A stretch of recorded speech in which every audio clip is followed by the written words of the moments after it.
नमस्कार दोस्तों, आज हम यहाँ पर राहु के विषय में चर्चा करेंगे और जानेंगे कि राहु हमारे लिए शुभ है या अशुभ है और ये हमारे जीवन पर क्या प्रभाव डालता है। इसकी उच्च राशि व नीच राशि कौन सी है और यह किस भाव में होने पर क्या प्रभाव देता है। दोस्तों, सभी लोगों के मन में राहु को लेकर यह धारणा है कि राहु हमेशा खराब परिणाम ही देता है, किंतु ऐसा नहीं है। राहु सिर्फ बिगाड़ता ही नहीं है, बनाता भी है। राहु की महादशा 18 वर्ष की होती है। अपनी दशा अंतर्दशा में राहु ने बहुत से लोगों को बनाया भी है और बिगाड़ा भी है। राहु व केतु सदा वक्री ही रहते हैं, किंतु यदि इसका बारीकी से अध्ययन किया जाए तो ये कभी कभी एक ही बिंदु पर स्थिर भी रहते हैं, जिसे इनका स्तंभन कहा जाता है। यदि आपकी कुंडली में राहु केतु अच्छी स्थिति में है तो आप देखेंगे कि जब भी चंद्रमा आपकी कुंडली में स्थित राहु केतु के ऊपर से गोचर करता है तब तब आपको इसके शुभ परिणाम प्राप्त होते हैं और लाभ होता है। पराशर के अनुसार वृषभ राशि राहु की उच्च राशि है, जबकि अन्य कई ज्योतिषी मिथुन राशि को ही उच्च राशि मानते हैं। इसलिए कई लोग दोनों को ही राहु की उच्च राशि मानते हैं। इस प्रकार वृश्चिक व धनु राशि राहु की नीच राशि हो जाती है।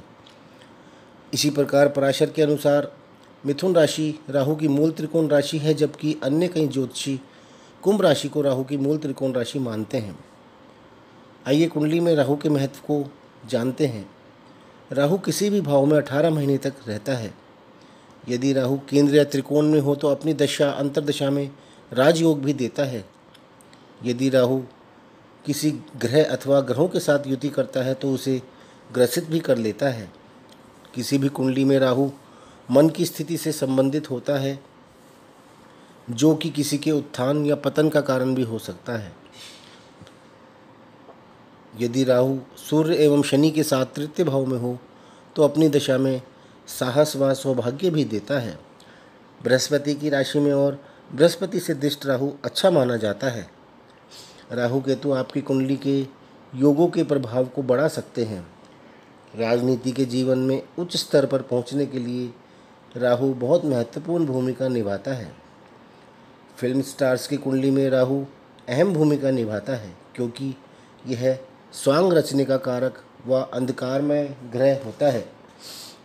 आइए अब जानते हैं कि विभिन्न भावों में राहु के होने के क्या परिणाम होते हैं। राहु जब किसी जातक की कुंडली में प्रथम भाव में यानी लगन में होता है और यदि वहाँ पर मेष, सिंह व धनु राशि है तो जातक चरित्रहीन, स्वार्थी, अड़ियल व घमंडी भी हो सकता है। कर्क, कन्या व मकर राशि होने पर जातक के बहुत ज़्यादा शत्रु हो सकते हैं।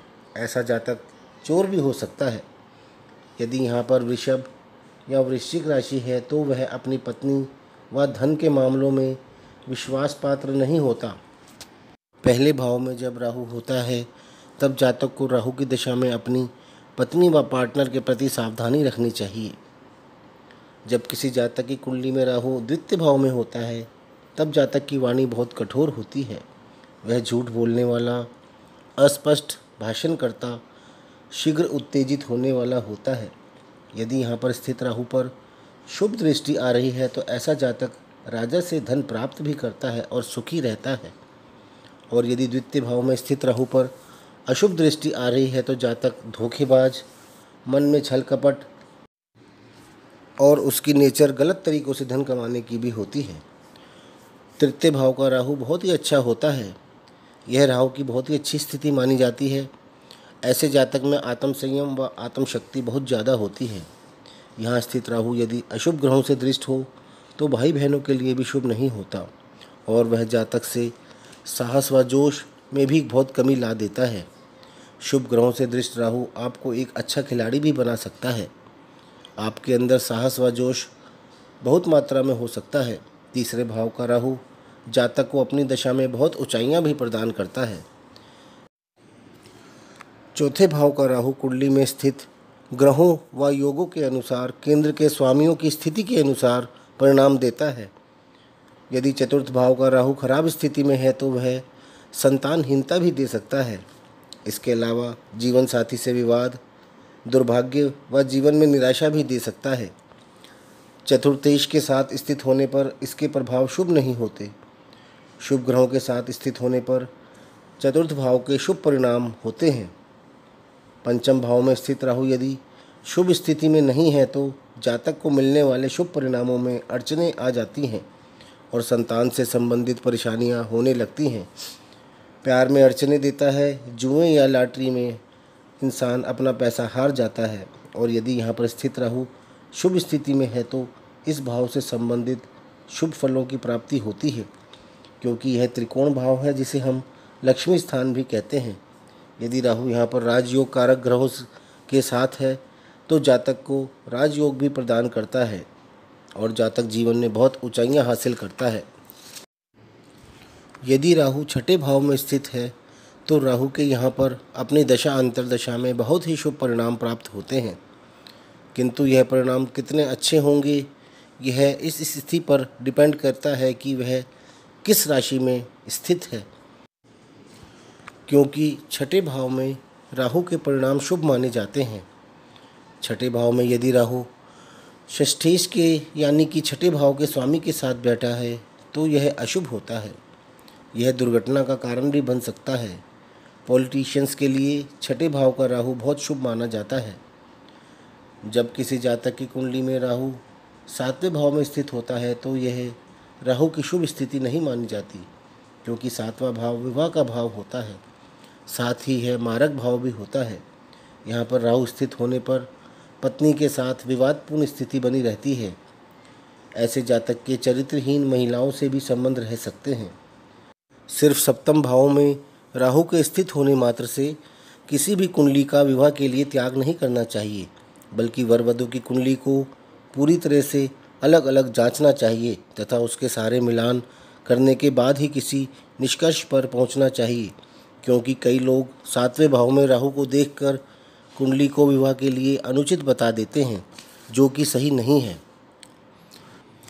जब किसी जातक की कुंडली में अष्टम भाव में राहु होता है तो यह राहु की शुभ स्थिति नहीं मानी जाती।